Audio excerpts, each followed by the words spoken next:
Om Shri Sai Ram. Dear students, today you are going to listen to a speech which is in the form of a poem, Quality of Mercy. It's written by William Shakespeare. Quality of Mercy by William Shakespeare. Now, you might be wondering what's the meaning of mercy. Mercy is like forgiveness, but there's a slight difference.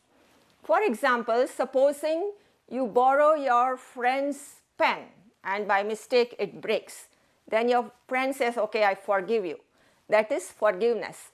Mercy is slightly different in the sense that the person who forgives is controlling the other person, or one person is under the control of another person and the person who controls forgives the other person. For example, if a king forgives a subject, then it is called the king showed mercy on the subject. So that is the subtle difference between mercy and forgiveness.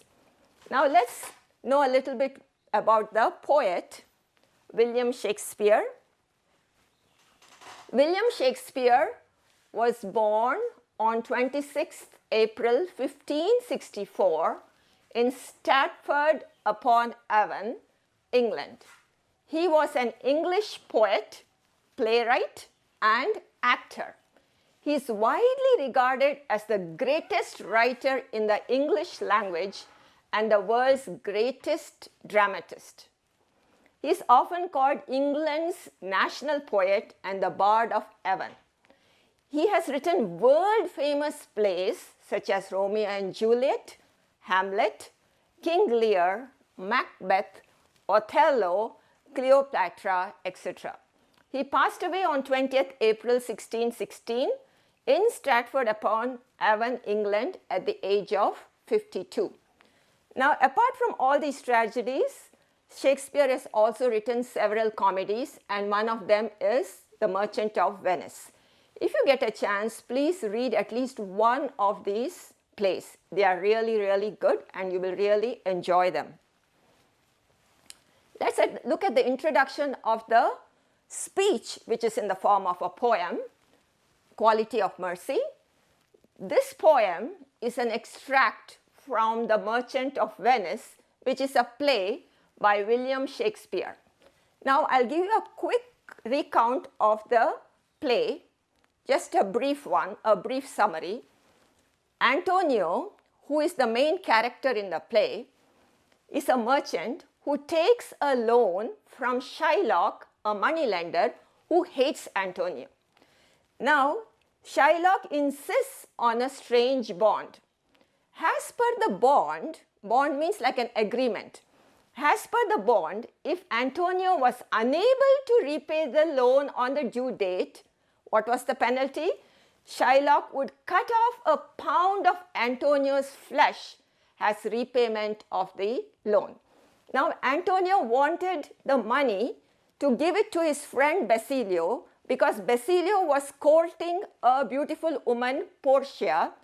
For that reason, he wanted the money, and being a very good friend, Antonio borrowed the money from Shylock to give it to Basilio.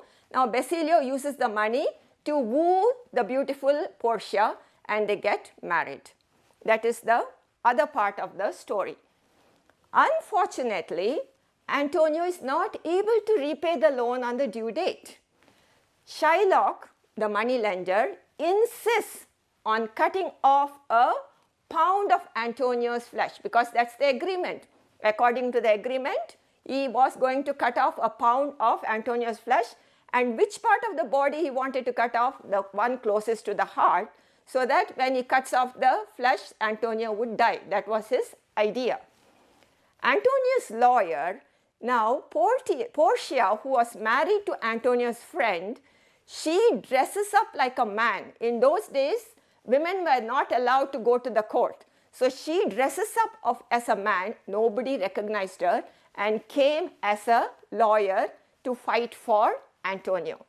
So Antonio's lawyer, Portia, who was disguised as a lawyer, pleads with Shylock to show mercy on Antonio. So she's there in the court and she pleads, she begs Shylock, please, we'll give you all the money you want, please spare Antonio's life. So the pleading of hers, the speech she gives, is in the form of the poem, Quality of Mercy. Now this is the scene of the court scene. You can see Portia there. She's dressed as a lawyer. Nobody recognized her. You can see the cruel Shylock there saying, you have to give me the pound of flesh. I won't take anything else. He did not repay the money on the due date. I don't want anything. And they beg. They say, we'll give you 3 times the money. Please take it. But Shylock says, no, I just want the pound of flesh, nothing else. That's the agreement. We have to agree by the, we have to go by the agreement. This poem is part of the speech given by Portia begging Shylock for mercy. She says, mercy is the greatest virtue. Please forgive Antonio. Take the money. Please forgive him. Spare his life. She argues that mercy is the greatest virtue of all. So the whole speech is in the form of a poem where Portia begs Shylock to show mercy, and this whole scene takes place in the court of the Duke of Venice. I hope the story is clear. It's a beautiful story. I'm sure you'll not want to know what happened in the end, which I will tell you at the end of the poem. Quality of Mercy by William Shakespeare. Now this is a memorization poem, so I want you all to listen very carefully when I recite it, because you need to memorize it correctly. The first 4 lines of the poem: the quality of mercy is not strained. It droppeth as the gentle rain from heaven upon the place beneath. It is twice blessed. It blesses him that gives and him that takes. I'll read it once more. The quality of mercy is not strained. It droppeth as the gentle rain from heaven upon the place beneath. It is twice blessed. It blesses him that gives and him that takes. Now the glossary, the little bit of a difficult words are listed here. Strained means forced or compelled. Droppeth means drops. Blessed means blessed. Blessed means blesses. These are all the poetic words used by Shakespeare. So here Portia says that the quality of mercy is not forced. Nobody forces you to be merciful. It is an inbuilt quality and it comes to you. You should give it like the raindrops from heaven. They just fall, and when you show mercy, you're twice blessed. The person who shows the mercy is also blessed. The person who receives the mercy is also blessed. That is what she says, and you can see in the pictures, the beautifully portraying the stanza. So I've given you the meaning. The quality of mercy is not forced. No one can compel anyone else to show mercy. It is like the gentle rain from heaven on the earth. Rain falls and gives relief to the earth. It is not forced. Mercy is twice blessed. It blesses the person who shows mercy as well as the one who receives it. It gives comfort to the receiver as he is forgiven.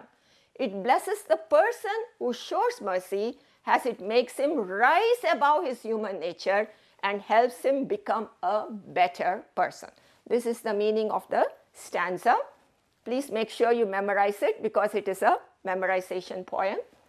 The next 2 lines: "'Tis mightiest in the mightiest, it becomes the throned monarch better than his crown." 'Tis mightiest in the mightiest, it becomes the throned monarch better than his crown. Mightiest means strongest, most powerful. Throned monarch is the person who is the king. Crown is the symbol of the king. So what is the meaning? As you can see, that's how the monarchs looked in those days. Mercy is the strongest of all virtues. It is very powerful. Mercy makes a king better than his position of being a king. That is the meaning of these 2 lines. The next stanza: "His scepter shows the force of temporal power, the attribute to awe and majesty, wherein doth sit the dread and fear of kings. but mercy is above this sceptered sway. As you can see, the way I pronounce scepter, I don't pronounce the C sound. So make sure you know how to pronounce it. I'll read the stanza again. His scepter shows the force of temporal power, the attribute to awe and majesty, wherein doth sit the dread and fear of kings, but mercy is above this sceptered sway. Also the word AWE, we pronounce it as awe. AWE is awe. Now as you can see in the picture, everything is portrayed from that. Look at the difficult words. Scepter is the decorated rod which the kings and queens used to carry in those days as a symbol of power. When you see that, you know that they are very powerful. Temporal power is worldly power. Attribute, quality. Awe, feeling of respect. Majesty, royal power. Doth means does. Dread is threat. Sceptered sway, power of the scepter. Let's look at the meaning of that stanza. The kings and monarchs of the world are very powerful. Not anymore. Now we hardly have any kings, but those days the kings and monarchs of the world are very powerful. The scepters they hold in their hands show their royal power, which gives rise to fear in the minds of the people. So people, they obey the kings out of fear. Even if they didn't want to obey, they would get punished, so they would obey. Though the kings are majestic, people are afraid of them and will obey out of fear. But mercy is a quality which rises above the symbols of power. It is more powerful than the scepter. That is the meaning of this stanza. Now we look at the next stanza, which is the last one. It's enthroned in the heart of kings. It is an attribute to God himself. And earthly power doth then show likest gods when mercy seasons justice. It's enthroned in the heart of kings. It is an attribute to God himself. And earthly power doth then show likest gods when mercy seasons justice. Now the difficult words, enthroned means seated. Mercy is seated in the heart of kings. Likest gods, it is mostly like God's power. When you are merciful, you are portraying the qualities of God. Seasons means makes better. So as you can see the picture, the king becomes like God when he is merciful. That is, by the way, picture of Jesus Christ. So mercy should be enthroned in the heart of kings. It should be embedded in the heart of kings. The king should be merciful to be a good king. That's what it means. It is a divine quality. It is the quality you get from God. If the king shows mercy and kindness, his earthly power will be converted into divine power. The quality of mercy endears the king to the people, and they will treat him like God. Justice should go hand in hand with mercy.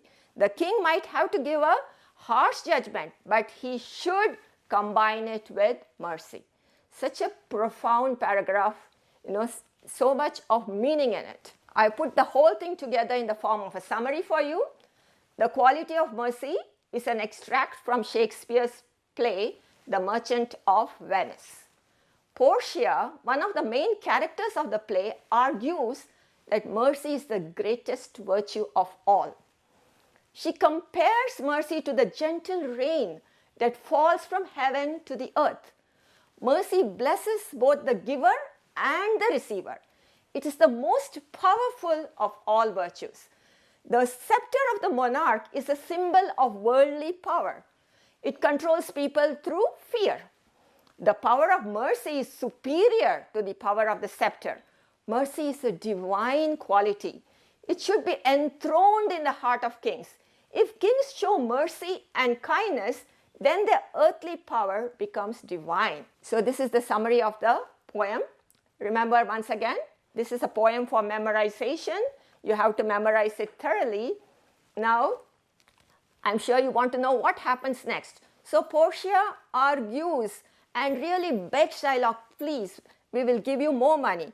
In fact, Antonio's friend Basilio, he brings more money and he tells Shylock, okay, I'll give you so much more. How much ever you ask, I will give you.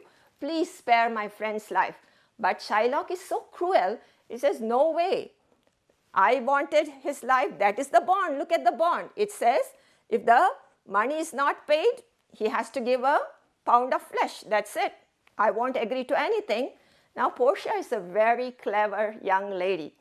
And she's of course dressed as a man, nobody recognizes her. And she says, okay, law is law. According to the bond, Antonio has to give his pound of flesh. And Shylock is very happy, yes, I get to kill this guy legally. And Antonio is prepared, everyone, they get the knife and everything. And he knows he's going to die, he has made his peace with God. Antonio is a very, very good person. And he says, okay, law is law. And then Shylock gets ready, sharpens his knife, is ready to cut Antonio's chest because he wants to take the pound of flesh. At that time, Portia says, wait, hold on 1 second, let me look at the bond again. So she looks at the bond and it clearly says, a pound of flesh. So he says, all right, definitely take the pound of flesh, but you should not even spill 1 drop of blood, because nowhere does it say you can take blood. It only says flesh. So even if you drop 1 drop of blood on the floor, it's null and void and you will be punished because you took blood in addition to the flesh. Now can you cut a person without spilling blood? Now Shylock is stunned. Oh my God, what have I done? So he says, all right, fine, I'll forgive you, just give me the money. And then Portia says, no way. No, the rule is the rule. You take the flesh. You cut him up. No blood should be dropped. If blood is dropped, you are going to be punished. So Shylock loses out and he loses all his lands. And the Duke says, you did not follow the rules. You did not take the flesh. So we are going to put you to death. And of course, everyone comes together and they forgive him. That's a different part of the story. So this is what I thought you might like to know. And as you can see from this, that Portia says that mercy is such a wonderful quality and it should be inculcated in everyone. If Shylock had been merciful to Antonio, he would not have lost anything. So this is the poem. I hope you will be able to memorize it really well. So please memorize it thoroughly. And that's it for today. Thank you and Sai Ram.